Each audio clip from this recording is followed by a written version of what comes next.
So family, this story comes from Maryland. The state of Maryland will review about 100 in custody cases where people have passed away in police custody for possible signs of bias. And the concerns over the testimony in the George Floyd trial prompted the audit. And there's a deeper story to this, so please pay attention and share this video. And so the reason why this audit is happening is because the former chief medical examiner of Maryland and also one of the country's top forensic pathologists, whose name is Dr. David R. Fowler, testified in the Derek Chauvin trial.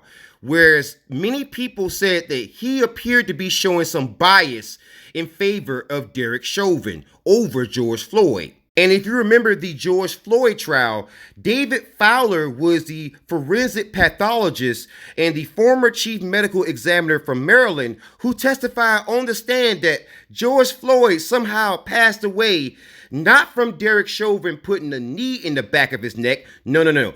There was some, quote, pre-existing medical condition, end quote, and some other factors. And the jury rejected Fowler's claims, finding Derek Chauvin guilty. So that shows you some red flags with this so-called forensic pathologist. And so more than 400 medical experts signed an open letter to the Maryland Attorney General, and they stated that there was some concerns over Fowler having some bias throughout his 17-year tenure as the chief medical examiner for the state of Maryland, and also questions of malpractice. And many of those experts in that open letter expressed that what Fowler was doing in describing what happened to George Floyd was so unusual that it just rang alarm bells. It just reeked of bias. And so this video is so important because you have to know the backstory of these medical examiners when they are testifying in these trials.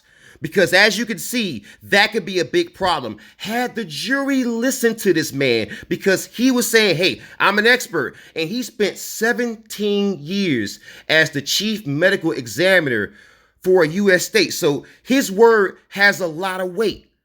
You can see now why videos like this are so important, because you have to know this stuff so that when this man takes the stand again, you can know you need to actually raise some concerns.